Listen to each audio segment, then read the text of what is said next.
Hello' guys, কি খবৰ আপোনালোকৰ? আশা কৰোঁ ভালে আছে। ভিডিঅ'টো আচলতে বহুত আগতেই বনাব লাগিছিলে, 2 মাহ হৈ গ'ল। মোৰ ৰিজাল্ট দিলে। য়েছ, মই অইলৰ কাৰণে চিলেক্ট হ'লো, এক্সাম দিছিলোঁ, পাছ কৰিলোঁ আৰু ডকুমেণ্ট ভেৰিফিকেশ্যনো হৈ গ'ল। এই মেডিকেল টেষ্ট আছে, সেইটো ক্লিয়াৰ কৰাৰ পিছত চাকৰিটো আৰু পাই যাম আৰু। ৰিজাল্ট জুনৰ 6 তাৰিখে দিছিলে আৰু 23 জুলাই তাৰিখে ডকুমেণ্ট ভেৰিফিকেশ্যন হৈছিলে। মোৰ মানে এইটো কথা, মই কেতিয়া এক্সাম দিছিলোঁ, এক্সাম এপ্লাই কৰিছিলে নে নাই, পাছ কৰিলোঁ কি কথা, এইখিনি কথা মানে বহুতে গমেই পোৱা নাছিলে। মোৰ নিজৰে চিনাকি হওক বা ঘৰৰ মানুহ হওক, বহুতে গমেই নাপায় মই এপ্লাই কৰিছিলোঁ যে এক্সাম পাছ কৰিলোঁ। মই যেতিয়া ডকুমেণ্ট ভেৰিফিকেশ্যনৰ মেইল আহিলে তেতিয়াহে মানে চবকে জনাইছোঁ আৰু। ইয়াৰ আগৰবাৰো মই অইলৰ কাৰণে এক্সাম দিছিলোঁ, সেইটো এক্সামত মই পাছ নকৰিলোঁ, অলপমান মাৰ্কছৰ কাৰণে থাকি গৈছিলোঁ। আৰু সেইটো এক্সাম মই দিওঁতে গোটেই জগতে গম পাইছিলে। জগতে মানে কি আৰু, বহুতো নিজৰ চিনাকি মানুহক, ঘৰৰ মানুহক বহুতে গম পাইছিলে। বহুতে হয়তো গম নাপাইছে বা বুজি নাপাইছে যে অইলৰ কি চাকৰি কি কথা। মই ITI কৰিছিলোঁ, ইলেক্ট্ৰনিক মেকানিক আছিলে মোৰ গ্ৰেডটো। ত' মই গ্ৰেড 3 যি পষ্ট ওলাইছিলে সেইখিনি পাইছোঁ আৰু চিলেক্ট হৈছোঁ। বহি লওঁ আৰু বহি মেলি ভালকে কম। মই লাইফত শিকা এটা কথা মই আপোনালোকৰ লগত শ্বেয়াৰ কৰিম হা। মানে অকল এইটো উদাহৰণ বুলিয়ে নহয় মোৰ লাইফৰ, ইয়াৰ আগতো বহুত সৰু সৰু উদাহৰণো আছে বহুত। মানে কি, কিছুমান খুব মানে আপোনালোকে যিবিলাক এনেকুৱা কিছুমান লাইফত ঘটনা কিছুমান বা কিছুমান বস্তু কিছুমান পোৱাটো বিচাৰে, কিছুমান শুভ এনেকুৱা বস্তু, সেইবিলাক বস্তু মানে যেতিয়া প্ৰচেছ হৈ থাকে ন, সম্পূৰ্ণ নহয়, তেতিয়ালৈকে মানে যিমান পাৰে কম মানুহক জানিবলৈ দিব। প্ৰচেছ হৈ থাকিলে বা যেতিয়া প্ৰক্ৰিয়াটো চলি থাকে, সম্পূৰ্ণ হৈ নুঠে, তাৰ আগলৈকে মানে যিমান পাৰে কম মানুহে গম পায় সিমান ভাল। মানে এইটো এক্সাম মই মানে যে এক্সাম এপ্লাই কৰিছিলোঁ বুলিও মেক্সিমাম মানুহে গম নাপায়, মই এক্সাম দিলোঁ বুলি গম নাপায়, ৰিজাল্ট দিয়াৰ পিছতো এমাহ দুমাহলৈকে মই কোৱা নাছিলোঁ, চব নিজৰ মাজতে থৈছিলোঁ। মানে খুব মানে হিচাপ কৰিব পৰা আঙুলি মূৰত মানে থব পৰা মানুহ 2 এজনে চাগে গম পায় আৰু। আপোনালোকে চাগে মোক 6 বা 7 মাহৰ পিছত এতিয়া দেখিছে, ছাবস্ক্ৰাইবাৰ যিমানখিনি কমেই থাকক লাগিলে, মোৰ 345 মান আছে চাগে, তেওঁলোক সকলোকে কৈছোঁ, যিসকলে চাই আছে আৰু ভিডিঅ'টো 6-7 মাহৰ পিছত মোক দেখিছে হয়, কিন্তু এতিয়াৰ পৰা মই অলপ গেপছে হ'ব পাৰে লাগিলে, কিন্তু ভিডিঅ' দি থাকিবলৈ চেষ্টা কৰিম বুলি ভাবিছোঁ। মানে এতিয়া পাৰিম নিচিনা নিজকে লাগিছে আৰু, টাইম মেনেজ কৰিবলৈ ভিডিঅ'ৰ কাৰণে। যিহেতু মই এইটো বস্তু ভাল পাওঁ,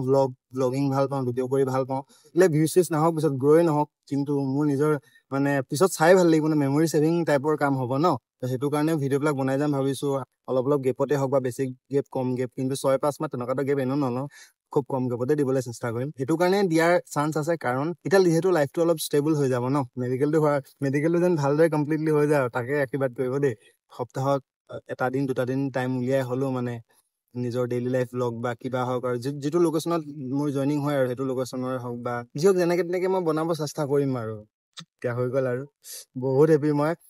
আপোনালোকে এতিয়া মোৰ মুখত সেইটো এক্সাইটমেণ্ট নেদেখিব ৰিজাল্ট দিয়াৰ দিনাখন যিটো আছিলে মোৰ, বা সেইকেইদিন এসপ্তাহমান তেতিয়া মানে বেলেগে এটা মানে পাগল হৈ আছিলে মই। এতিয়াও মই বহুত হেপী মানে, তেতিয়া কিন্তু মানে এক্সাইটমেণ্টটো বেছি আছিলে, এতিয়াও আছে, তেতিয়াৰ নিচিনা নহয় আৰু। এতিয়া মই হেপী মানে, এতিয়া আৰু মানে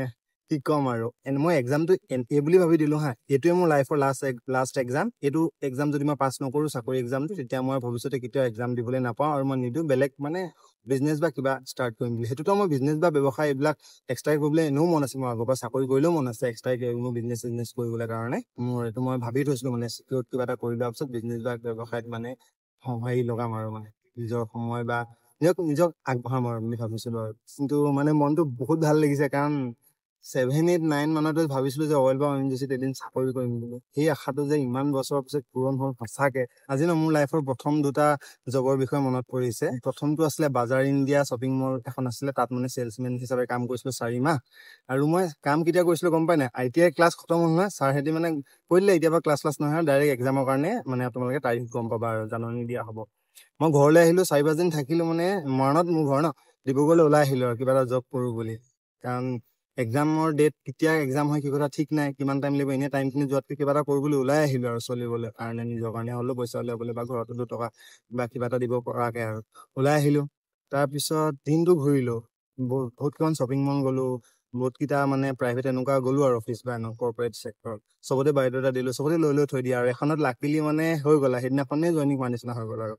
বাজাৰ ইণ্ডিয়া যিখনৰ কথা কৈছোঁ, এতিয়া ডিব্ৰুগড়ত সেইখন নাই, সেইখনৰ বদলি M বজাৰ বহালে নেকি তাত। তাত মই কাম কৰিলোঁ 4 মাহ, জীৱনৰ প্ৰথম কাম আৰু দেই সেইটো, আৰু এনেকৈ প্ৰফেচনেল হিচাপত কৰা আৰু প্ৰাইভেট ছেক্টৰত হয় কাম কৰিছোঁ চেলছমেন হিচাপে। আৰু তাত মই মানে মোৰ ধৈৰ্য শক্তি কি বস্তু সেইটো ভালদৰে প্ৰেক্টিকেলি গম পাইছিলোঁ। নিজৰ বছৰকো একো ক'ব নোৱাৰোঁ, নিজৰ মানে চিনিয়ৰ যি আছে তেওঁলোকক একো পটককৈ কৈ দিব নোৱাৰোঁ। ষ্টাৰ্টিঙত পিছলৈ অলপ চলপ কৈ পাইছিলোঁ, সেইটো বেলেগ কথা। কাষ্টমাৰকো একো ক'ব নোৱাৰা, কিছুমান বৰ বেলেগ টাইপৰ কাষ্টমাৰ আহি যায়, কিছুমান ভাল কাষ্টমাৰো আহে বাৰু, কিছুমান মানে অলপ আহে বিহেভিয়াৰ বৰ বেলেগ ধৰণৰ, তেওঁলোকো একো ক'ব নোৱাৰোঁ। তো সেই তাত কি সেইটোৱে মোক মানে ধৈৰ্য ধৰিবলৈ শিকাইছিলে আৰু কমিউনিকেশ্যন স্কিল সেইটো বস্তু কি তেতিয়াও মানে অলপ বেছি ভালকে গম পাইছিলো আৰু কাৰণ দিনটো বিভিন্ন ধৰণৰ মানুহ লগ পাওঁ কাষ্টমাৰ্চ হওক বা নিজৰ বছ হওক বা আৰু কিবা কিবি মিটিং চিটিং হয় ডেইলি নেক্সট আৰু এটা দিনৰ কথা মনত আছে মোৰ চেঞ্জিং ৰুমত গৈ মই কান্দি আছো প্ৰথম কান্দিছো ওলাই আহি মানে এনেকুৱা কামৰ কাৰণে আৰু পুৰা টপৰ চকুনি ওলাই চকু চলচলীয়া হৈ গৈছিলে মানে মোৰ চিনিয়ৰ কোনোবাই কিবা শুনাইছিলে বহুত বেছিয়ে শুনাইছিলে তাৰপিছত 4 মাহ কাম কৰিলো আৰু 4 মাহৰ ভিতৰতে খুব পাহৰিছো আইটিআই এক্সামৰ ডেট দিলে নেকি এক্সামৰ কাৰণে ছুটি লৈ এক্সাম দিলো তাৰপিছত লকডাউন হবলৈ হৈছে এমাহ 2 মাহ আগৰ কথা আৰু ডিচেম্বৰলৈকে কৰিলো ডিচেম্বৰটো ধৰি মানে 4 মাহ তাৰপিছত জানুৱাৰী 10 দিন কৰিলো 10 দিনৰ 9 নে 10 নম্বৰ দিনাখন মই গম পালো এখন বন্ধ হ'ব আৰু তাৰ মেনেজাৰজনেও অলপ খেলি মেলি কৰিছিলে অলপ মানে ভাল নাছিলে আৰু মানে বিহেভিয়াৰ হওক বা কিবা হওক বেছি অলপ মানে তেওঁৰ লগত লাগি মেলি ওলাই অহা নিচিনা হওক তাৰপিছত অলপ দিনৰ পিছত লকডাউনে হৈ গ'ল বন্ধ দিলে তাৰপিছত বন্ধ হৈ গ'ল ছেকেণ্ড জবটো মোৰ কথা কৈছো ছেকেণ্ড জবটোৰ কথা লকডাউন আহি গ'ল তাৰপিছত বন্ধ চবতো ঘৰতে সোমাই আছিলে চবে গম পাই লকডাউনৰ কথা তাৰপিছত লকডাউন যেতিয়া উঠি গ'ল আৰু নৰ্মেল হ'ল দিনবিলাক লাহে লাহে তেতিয়া মই ৰিলায়েন্স ডিজিটেলত কৰিলো তাতো মই কৰিলো 4 মাহ এইটো মোৰ ছেকেণ্ড জব আৰু 4 মাহ কাম কৰিছো তাত মোৰ ভাল লাগিলে তাত মই মোৰ কলিগছ হওক বা অলপ চলপ কিবা 2 এজন খেলি মেলি থাকে বেলেগ কথা কিন্তু এনেকুৱা মেজৰ আগৰ মানে প্ৰথম জেগাটোৰ নিচিনা এই মেনেজাৰজনৰ নিচিনা নাছিলে আৰু তাতো মোৰ বহুত ভাল লাগিলে প্ৰথমখনত অলপ মোৰ হাৰ্ডৱৰ্কো হৈছিলে কাপোৰ জাপা কিবা কিবি বেছি দেহাৰ কষ্ট হৈছিলে দেহাৰ কষ্ট বুলি নহয় এইটো কাৰণে হাত ভৰি চলিছিলে আৰু কিন্তু ৰিলায়েন্স ডিজিটেলত মানে মেণ্টেল হেৰিটোৱে বেছি গৈছিলে আৰু চেলৰ মানে হেৰি থাকে আৰু টাৰ্গেট থাকে ন ইমান চেল কৰিব লাগে কিবা কিবি বা আৰু মই এণ্টাৰটেইনমেণ্ট ডিপাৰ্টমেণ্ট বুলি কয় নেকি তেনেকুৱা মনত পাহৰিছো অলপ সেইটো ডিপাৰ্টমেণ্টত আছিলো তাত মানে টিভি আছিলে টিভি চেল কৰিব লগা আছিলে তাৰপিছত হোম থিয়েটাৰ কিবা কিবি তেনেকুৱা বিলাক বস্তু আছিলে কেতিয়াবা মানে ডিছপ্লেৰ পৰা টিভি চিভি উঠাব মেলিব লাগিলে আৰু ধৰিব মেলিব আছিলে ইমান হাৰ্ডৱৰ্ক নাই আৰু কিন্তু চেলৰ প্ৰেছাৰ আছিলে ভাল লাগিলে তাত মোৰ সেইটো মানে ফেভৰেট প্লেচ আৰু কাম কৰা জীৱনৰ মানে এনেকুৱা তাৰপিছতো এটা ফেভৰেট প্লেচ আছিলে য'ত পৰা ৰিলেক্স আছিলে আৰামতে কোনো পইচা পোৱা নালাগিছিলে ইমান একো প্ৰেছাৰ নাছিলে কাম একো নাছিলে আৰু অনেষ্টলি কৈ দিছো মই আইটিআই কৰা ন আগত তো তাৰ কাৰণে আপোনাৰ IOCL-ত এপ্ৰেণ্টিচিপ ট্ৰেইনিঙৰ এক্সাম হৈছিলে গুৱাহাটীত সেইটো এক্সাম দিলো মানে সেইটো পাছ কৰাৰ পিছত প্ৰবেবলি মই ওলাই আহিছো পাছ কৰাৰ পিছত মই ওলাই আহিলো ওলাই আহি কিনে এপ্ৰেণ্টিচিপ ট্ৰেইনিং ডিগবৈত কৰিছিলো 1 বছৰ দিন সেইটো খালি লাইফৰ মানে পাহৰিব নোৱাৰা বছৰ আৰু কি মজা মানে এনেকুৱা হাৱাতে পইচা পোৱা নালাগিলে ইমান একো কষ্ট কৰা নাছিলো মানে ইমান কাম কৰিবলৈকে প্ৰেছাৰো নাথাকে এপ্ৰেণ্টিচিপ ট্ৰেইনিং বিলাকে গম পাই চাগে কিছুমান ডিপাৰ্টমেণ্টত কৰিবলগীয়া হয় কিছুমানত ইমান কৰিব লগা নহয় আৰু নিজৰ বছৰৰ ওপৰতো ডিপেণ্ড কৰক মেইন ট্ৰেইনিং হিচাপে যাওঁ ন শিকাহে কাম আৰু প্ৰথম মই বাজাৰ ইণ্ডিয়াত মতে 7,200 টকা ৰিলায়েন্সত 9,500 টকা ইনচেন্টিভ কৰি থাকে ৰিলায়েন্সত বেছি মই পূজা টাইমত 11-12 মান পাইছিলো চাগে এপ্ৰেণ্টিচিপ ট্ৰেইনিং কৰোঁতে 1 বছৰ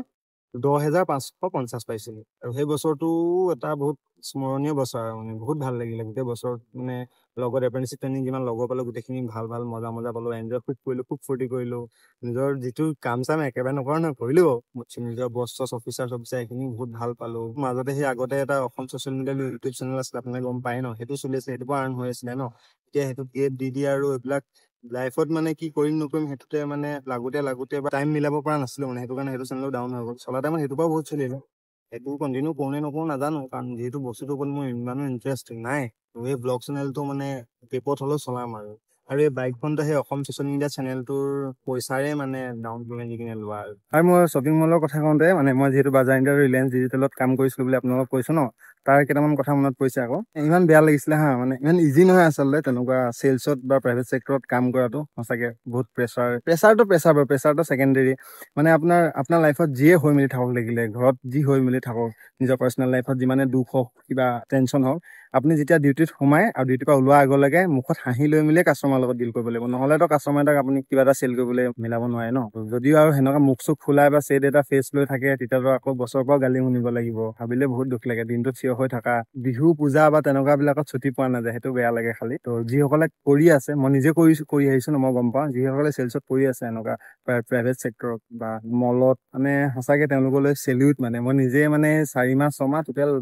1 বছৰ অলমষ্ট মোৰ এক্সপিৰিয়েঞ্চ আৰু সেই এবছৰতে মোৰ ফাটি গৈছিলে ইমান ইজি নহয় যিসকলে কৰি আছে তেওঁলোকলৈ সঁচাকে মই বহুত বেছি সন্মান জনাইছো যি নহওক লাইফত কষ্টকৰ দিন হওক বা অকমান মানে যিবিলাক বহুত হাৰ্ড টাইম বুলি কয় ন কৰ্মৰে হওক বা যিহৰে হওক সেইবিলাক টাইমে মানে আচলতে আমাক মানুহক শিকায় মইতো মল কেইখনত কাম কৰি বহুত শিকিলো লাইফত মই যিমান আগত আজিলৈকে যিমান মানে এই অইলত চাকৰিটো এতিয়া পোৱা মানে কি মেডিকেলটো বাকী আছে মানে এই এক্সামটো পাছ কৰালৈকে যিমান যি কষ্ট কৰিলোঁ প্ৰাইভেট ছেক্টৰত যিমান যি কাম কৰিলোঁ নিজাববীয়াকৈ হওক যি কাম হওক যি কৰিলোঁ সেইখিনিৰ পৰা মই বহুত শিক্ষা পালোঁ জ্ঞান পালোঁ মানে বহুত বস্তু শিকিলোঁ প্ৰত্যেকটো জীৱনৰ আচলতে প্ৰত্যেকটো খোজে মানুহক শিকায় বাকী ইমানেই আৰু ৰাইজসকল আৰুনো কি ক'ম ভিডিঅ'টো চাগে বহুত দীঘলে হৈ গ'ল আৰু ক'ৰ পৰা কি কথা কম নকম একো ধৰিবই নোৱাৰিলোঁ যি মনলৈ আহিলে কৈ দিলোঁ আৰু আপোনালোকে বুজি পালে নাজানো কাৰণ 6-7 মাহ পিছত মোবাইল উঠাইছোঁ ভিডিঅ' কৰিবলৈ কাৰণে চ' সেই আগৰ সেইটো মানে জোচটো অহা নাই মানে কথা কোৱাৰ সেইটো যি মনত আহিলে যেনেকৈ তেনেকৈ কৈ মেলি দিলোঁ আৰু